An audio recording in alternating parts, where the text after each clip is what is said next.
On the morning of February 19, 1980, London's Scotland Yard announced the tragic death of Bon Scott, the 30-year-old lead singer of the rock band AC/DC. His body was discovered by a friend in a parked car in South London cold, unconscious, and lifeless. The official report cited death by misadventure, attributing it to acute alcohol poisoning, but for more than 4 decades, deeper truths have remained buried, details that unravel a far more complex story than the public was led to believe. Bon Scott wasn't simply a victim of alcohol. New evidence, eyewitness testimony, and re-examined medical insights now paint a starkly different picture, one involving drugs, negligence, and silence.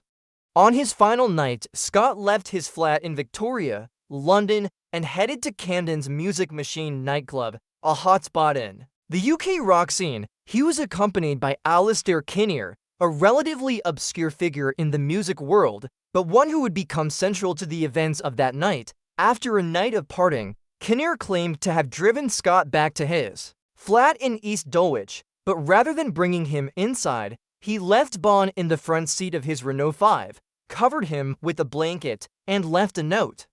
16 hours later, Scott was pronounced dead at King's College Hospital. The official coroner's report listed alcohol, the cause, and noted a fatal obstruction of the airways due to vomit while unconscious in a cold car.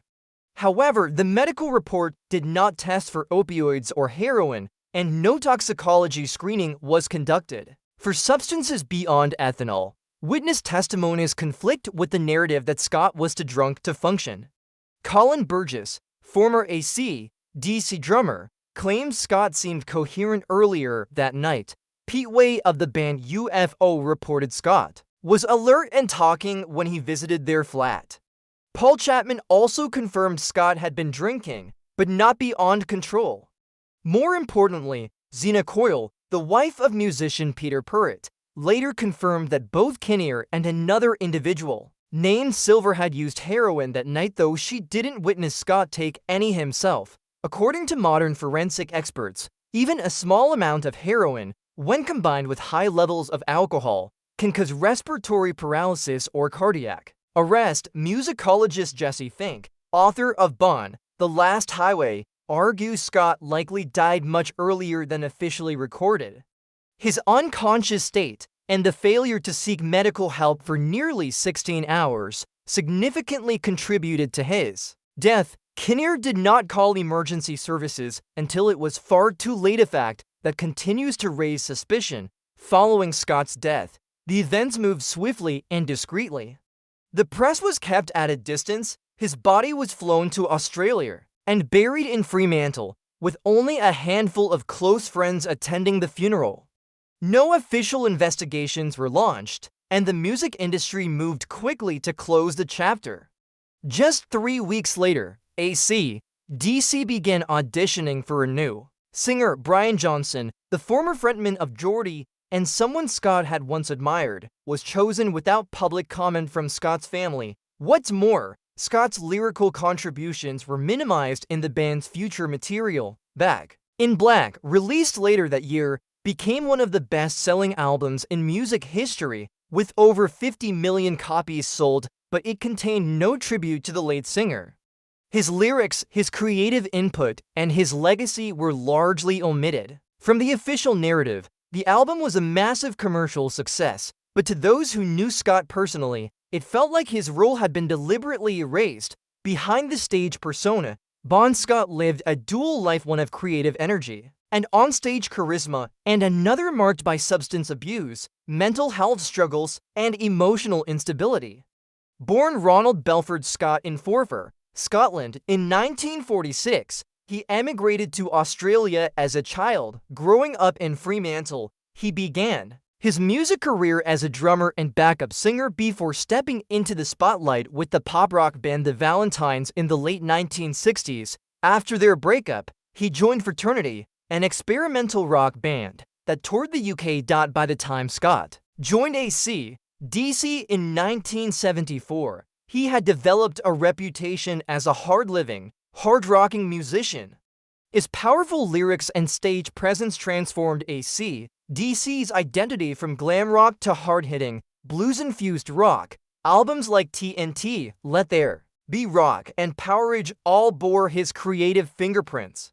His writing often reflected his inner chaos. Songs like Ride On and Down Payment Blues echoed themes of depression, self-destruction, and existential dread. As the band achieved international success with Highway to Hell in 1979, Scott was beginning to unravel. His dependence on alcohol worsened, and there were increasing reports of heroin use, particularly through his association with Margaret Silver-Smith, a known user and dealer in London's underground scene. Internal documents show he missed multiple recording sessions in late 1979 due to exhaustion and health issues, and by early 1980, Scott no longer held any legal rights to his own music or image. Everything had been signed over to the management company and label. In hindsight, Scott's death was not a singular event, but the culmination of years of physical deterioration, emotional neglect, and systemic pressures within the music industry. A key turning point appears to be his reintroduction to heroin during his final days in London. According to testimony from Zena Coyle and corroborated documents, Scott had begun using heroin again, likely underestimating its potency, after years of primarily drinking and using stimulants. This re-exposure, in combination with alcohol, without medical supervision, and while left unconscious for hours, sealed his fate. In 2005, Alistair Kinnear finally broke his silence, emailing a European rock magazine and admitting, "We were both on drugs that night." It was the first public confirmation that heroin was involved.